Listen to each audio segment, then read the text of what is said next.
Hello, everyone. I'd like to welcome you to our next edition of our Cyber Resilience blog. Today, we'll be talking to Tim Kopali, who's a standards architect at Microsoft. This series was something we're doing at Axiad, so please stay tuned for future episodes where we'll be talking to different experts in the identity and security space about practical applications for different methods and things that you should be on the lookout for as a security practitioner. Today, we'll be focusing on standards and specifically looking at how to apply standards in a way that can help you increase your security through phishing-resistant authentication. Tim sits on a number of different standards boards and does a whole bunch of different things. So I'd like to give him a second to introduce himself. Can you take it away, Tim? Yeah, thank you, Karin. Thanks for having me. I work, as Karin mentioned, in the identity standards team at Microsoft. So our team covers, as you can imagine, mostly identity-related things. But a lot of the work we do also covers topics across the company, right? For example, the phishing-resistant work covers things in the Windows operating system as well. So I'm lucky enough to actually get to work across many different teams at Microsoft. And on the external side, the phishing resistant work mostly happens in the FIDO Alliance where I participate, and also in the W3C, which is generally the web side of the equation. Some of the other things I work on, not related to FIDO and phishing resistance, is security event sharing, right? So being able to actually, I shouldn't say it doesn't relate, it kind of relates, right? Sending a notification that a user enrolled a new passkey or their assurance level changed, right? Actually being able to share that context across different disparate parties.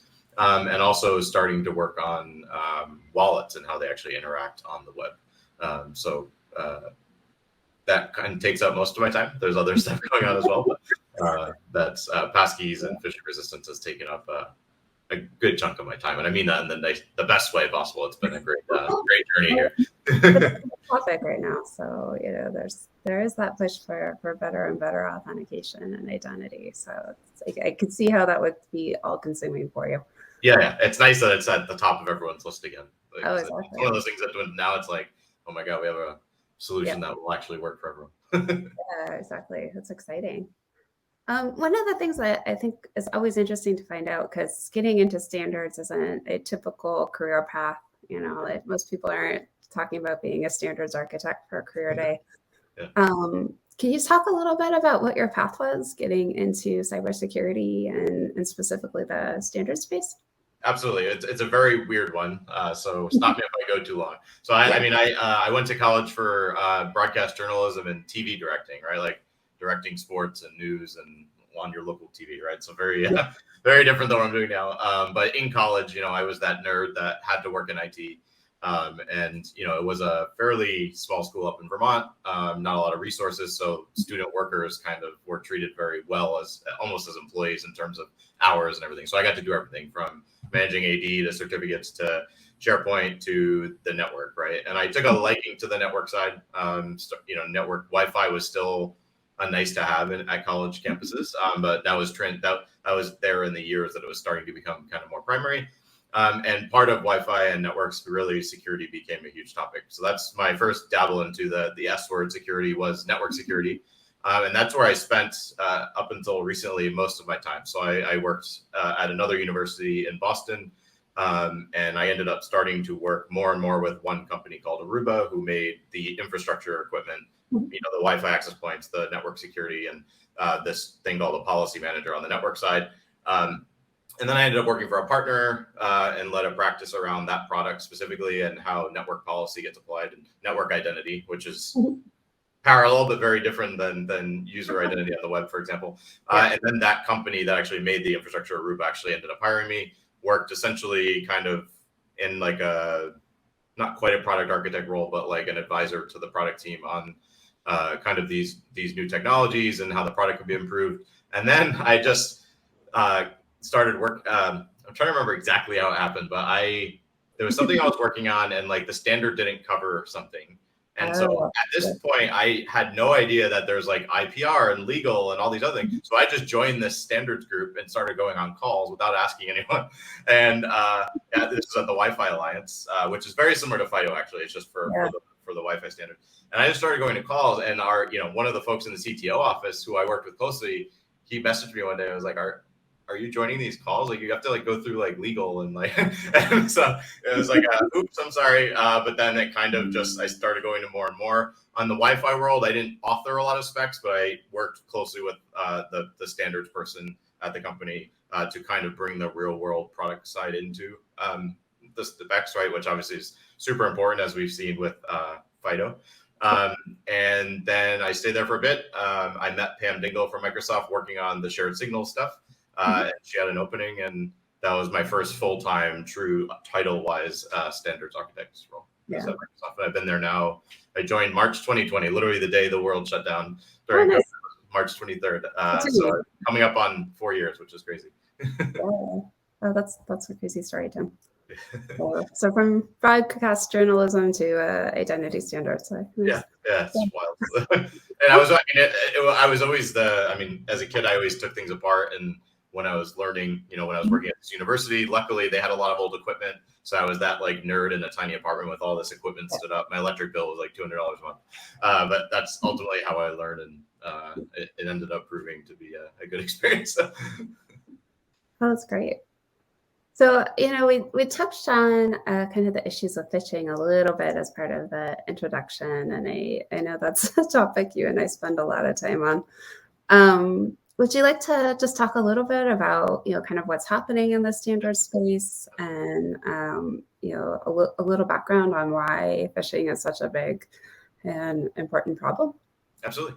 Yeah, I mean, the reality is like the vast majority of users are still signing in on the web with some form of phishable credential, right? I think everyone assumes it's a password, but it's not. It's the SMS OTP is phishable, especially now that it like automatically travels between your devices and through like some copy paste thing that arguably could be phished, and even app-based push can be phished, right? There's no, when we talk about phishing-resistant, I think the two most important properties are proximity to from the authenticator to the place you're actually trying to access, right? So, my laptop is obviously proximate to itself. My phone can be nearby and be able to prove that. But also the ability for the credential you're using to be bound to the site you're accessing, right? And none of those kind of existing primitives exist, right? Apple actually did some really awesome work to try to make SMS OTPs a little bit less crappy, like, sorry for my language, but by actually adding the ability to declare in the SMS that this is only for this origin, and that has really like hardened the SMS OTP. But at its core, you can only do so much, right? And so this just remains a super. I don't know if it's 1 or 2 or 3, but it's always vying for the top cybersecurity issue on the web. Right. I think it was at the top in the last Horizon report. Was credential misuse and phishing and stealing. So it's right there at the top of most people's security lists. Yeah, and it's these are all things no one actually likes, right? No one likes using an SMS OTP. No one likes using a password. Even everyone hates passwords actually, and like the idea of even asking people to have good password hygiene makes people freak out, right? So these are the realities, and these are both consumer and enterprise problems, right? Like I think my favorite saying, and I don't remember if I came up with it or someone else did and I stole it, but like every enterprise or work user is just a consumer at work, right? Like they are just consumers, right? They're gonna have a similar posture when they're at work. No matter what you shove down their throat in terms of doing XYZ, that just frustrates them, right? So that's the age-old consumerization of IT. That's the reality, is that's how you get users to not hate things. I'm not gonna say love things, but not hate them. I remember at my first job, we were building a website, and it was kind of when websites are new and nobody really knew what they were doing. And I was talking with our marketing manager, and she asked me, she was like, "Oh, well, how do we know that people are really who they say they are online?" I'm just like, well, it's a much deeper question than I think you're thinking. Your website. Yeah. And here we are, like, 15, 20 years later, still trying to figure out how to tie that physical presence with a digital presence online and assure that you're you. Absolutely. And obviously the interest, I think the important point with all this is, like, for consumers, right? it's their own data at risk. And in the enterprise, obviously, it's you know, a lot of other people's data at risk, and that's problematic, right? And then you have in the middle, you have this, regulated consumer use case where like it's also the bank or the others that are liable for a fraudulent transaction or you being phished and signed in a different way. So it's a very interesting spectrum of. It reminds me very much of actually when I worked at a college actually. This one of our security advisors wanted to make students have all these. We didn't even call it 2FA at the time. But they wanted to make them go through all these hoops to sign into something, and I was like, they only have access to their own data, right? Like to make their experience miserable is you're just asking for people to revolt, right? And then we kind of conceded on, okay, well, the students that actually work, they have a student job and actually do have access to that's where we draw the line, and we see that for all of these use cases, right? But I think that's where some of those standards work that you've been doing comes in. When you look at coming with things like digital wallets and verifiable credentials, digital identity, and coupling that with things like passkey from FIDO, I think that provides a very usable format for most people to be able to protect themselves and their identities online. Absolutely. Can you speak a little bit to that?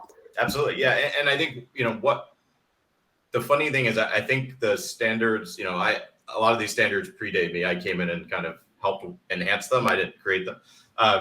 They were actually pretty much in good shape, right? A lot of the challenges with any type of standard is you have to make sure the right players are at the table to implement them, right? And that's not just as a relying party or your web service, it's the operating systems, right? Like it took till the FIDO work started in around 2014 officially, and it didn't have all three big tech players at the table till 2019, right? And until then, right, you just had very different experiences. Browsers did different things on different operating systems, and you end up with this mess of a matrix of like green and red and what works. And that's just it's not feasible. It's not good for users, and it's not good for convincing leadership that you should deploy this.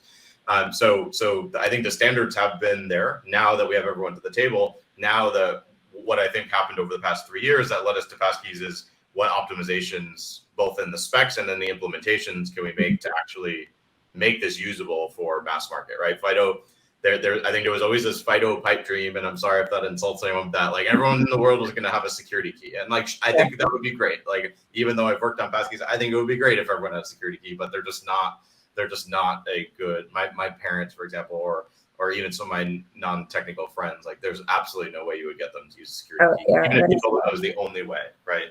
Yeah, my most miserable experience was just trying to get my mom set up with a security key. It was I mean, the fact that I have a lot of security keys and I use them wherever possible. And I literally have a Notion database. If you're not familiar, Notion is like a OneNote, and I literally have each security key mapped to accounts to track it. Like, there's absolutely no way this is feasible, right? Like, users do need help with security. I think one of the interesting patterns we've seen evolve in the consumerism side of things over the past probably 5 to 7 years is users are making a choice in who they trust. And that unfortunately or fortunately comes down to the devices they use, right? And so how can those platforms and devices help the user secure their digital life while keeping things open, right? Like none of this was about like locking you to Microsoft or Google or Apple, right? These pieces are evolving to allow any, if you already use, for example, 1Password or a Dashlane, right? Nobody's telling you can't use them anymore. They just need, that's an example of evolving the specs and bringing new players into the picture to make sure those, like a Dashlane or 1Password have never been part of this conversation until passkeys, because there was just not, because of the security key centric nature of FIDO prior to this work, there was just not, it would have been a waste of their time. Like I don't even know how you would invite them into the discussion. But luckily these parties, these were banging down the door to join the discussion, which is fantastic. And that's an example of, we didn't change a lot in the standards, but the implementation is equally as important, and bringing those new players in to help with the client side implementation is critical. Yeah, it is. So in terms of that, I always think of standards as being kind of that leading edge, a little bit of a little ivory tower idealistic of, how we would ideally like to see the technology work. Like given that there's really no often there's no real driver for people to say adopt a whole standard, or they may pick and choose parts of the standard depending upon what suits them and their use cases and their users. What do you see as being the most important developments that are coming out of the standards bodies right now for security practitioners around authentication? And then how do you see those being adopted so that people can actually use them on a daily basis? Yeah, I think the current to like 3 to 4 year is passkeys, right? It is getting over to a phishing resistant default credential for the web, which is kind of the way I think about it. There's obviously nuance in that, right? Like if you are a high security environment that was using FIP certified security keys before, synced passkeys are probably not for you, right? And that's okay. Like I think early on, right, like we had to come to terms with that's okay, right? They're not going to be for everyone. Yeah. So that's kind of the short horizon one. I think the next piece that's coming is, and something I'm working on, is taking kind of the learnings from passkeys, and what I mean from that is the expected user experience, how the client and an authenticator interact in these new workflows, being able to use your phone to sign in across devices, these things that we've kind of learned through three and a half years of this. Yeah. And what does that mean for wallets, right? And when I say wallets, I'll be more specific in this case and say identity wallets. So your driver's license is starting to be available on your phone. Employee ID cards. There are hospitals in the UK, for example, where your well, it wouldn't be state in the UK, but your government license to practice is on there, which was huge during COVID, to be able to actually a roaming nurse or doctor could move between hospitals without filling out all this paperwork because they had an HHS or NHS, I get all the acronyms, their health service issued verifiable credential to actually prove it, right? So that is all happening now and has been happening for the past two or 3 years, or it's been ramping up at least. The challenge is the interoperability and how it hits the mass market. It's kind of in that same bucket as FIDO was a few years ago. How do we actually make some of these standards? There's a lot more standards in that space than there are for FIDO. FIDO is only 2 standards, and even that can be complicated. So trying to bring all these different groups together. They're in different both standards organizations and just, I hate to use the word cliques, but there's just groups of people that work on certain problems, and it ends up being cliquey, right? Because everyone in that circle understands what they're trying to do, and usually it's tied to one standards body. And getting these cliques to come together at the table in the lunchroom is kind of what's been happening under the guise of how do we make this work on the web. There's a lot of proprietary implementations that use either a legacy primitive on the device, like things like deep links and things that are really protocol handlers. If you're familiar with those, like you get the little pop-up that says pick an app, right? These are things that work, but they're not, my parents wouldn't be able to make a decision, yeah. Right? So part of that is how do these things natively pop into the operating system, which is very similar to the idea of 1Password and Dashlane handling passkeys on the platform level. Very similar. We could replace them with a wallet provider. But also, what does it mean to actually present these on the web, right? The FIDO and passkeys are for one purpose, to authenticate a user. The identity wallets paradigm gets into closer to federation, right? It's passing a set of claims about a user. And that can be both controversial and difficult to figure out how to deploy, right? Because you are, what essentially used to be a 2-party model, right? The issuer, which was the identity provider, and the verifier, which was, the OpenID Connect, consuming the ID token. Now you have this 3-party model, which is great for privacy. The user chooses where they present, but it is an interesting challenge for the web as well, as we don't want necessarily people gating their website based on presenting a mobile driver's license, right? These are really touchy topics. And we also have the flip side of this, which is like regulators are requiring you to be able to present an MDL to their site to access a government portal, right? So there's all of these new considerations that we really didn't have with FIDO. FIDO is like as complicated as a set of protocols they are. It's very simple. Like, tell me, like, sign this thing and give it back to me. That's it. There's no claims. There's no it doesn't even have to be bound to a user. It doesn't have to have an email address, right? It's just this identifier that can mean absolutely nothing, but I know that you have it. And so going from that to like, oh my God, there's 100 claims about you, and asking the user, should they, which one should they disclose and who should have the right to do it? It's a big new world.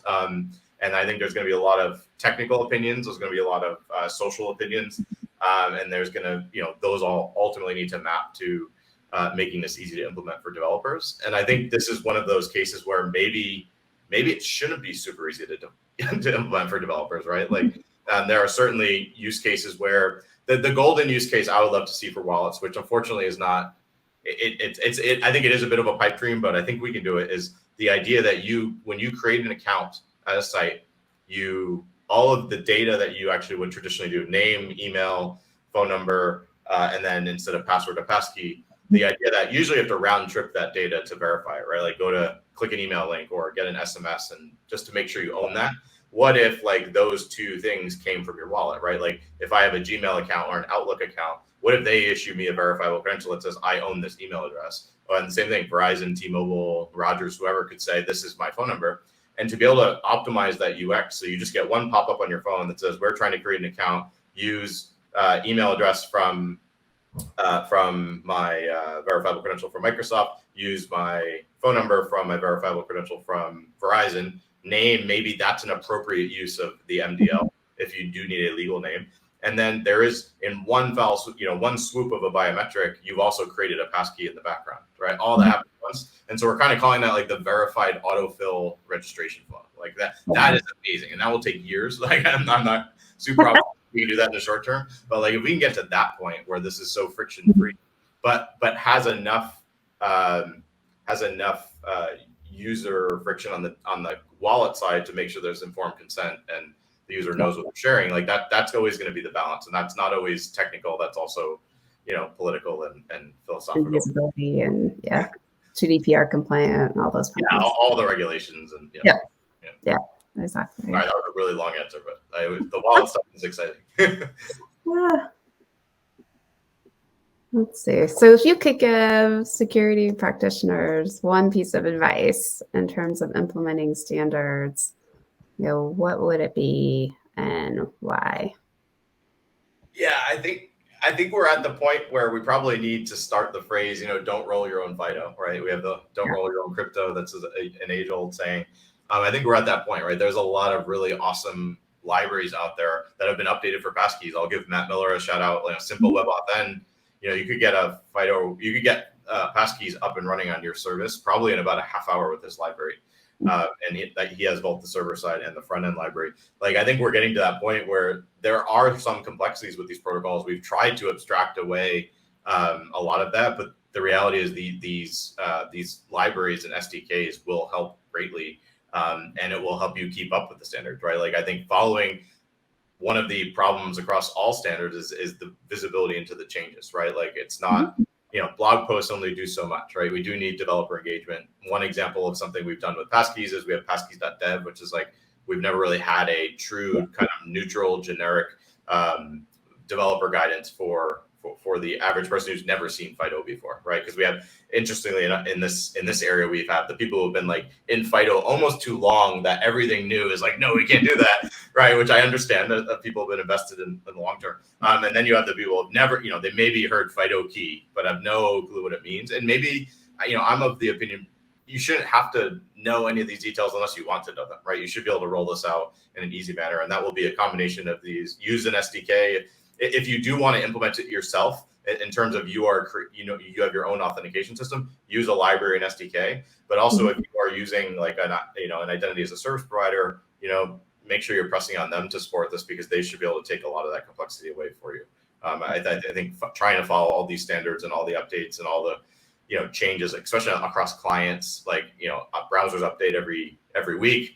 Operating systems update quarterly typically. So trying to track all that as an individual organization trying to implement is really tough. So take advantage of those resources that are out there. Yeah, I know that's something that we try to do at Axiad in terms of staying on top of that for our user base, so that they get the security, but don't have to think about the undercover complexity. And that's kind of where you want people to be. Absolutely, because I think no matter what, like there's always a goal. At least everyone that works in standards I know is to keep everything simple. But it's just when you branch beyond that original use case that you wrote a spec for, it's always like a healthy graph, and then there's like all the derivations of the happy path. I think that leaves the door open for someone like Matt Miller to make an awesome library that abstracts all that away and keeps it super simple. So there's also room for people who want to create libraries. Please, like for all these, there's always another language that someone wants, or another, a PR to an existing library, for example, to update it. So.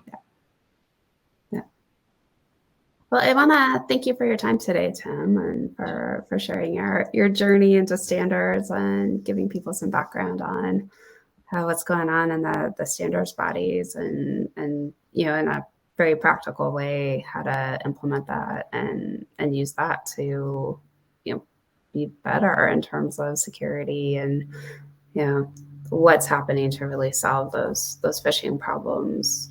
Hopefully, once and for all. Yeah, I'm excited. I think we're happy with the momentum that passkeys are having on the industry, like the adoptions. Even the test for me is the number of regulated and also enterprise that are like asking about it. Right? So that's a big sign. Oh yeah, we're hearing a lot of interest. So I think it's there. Cool. All right. Well, thanks for your time, Tim. Appreciate it.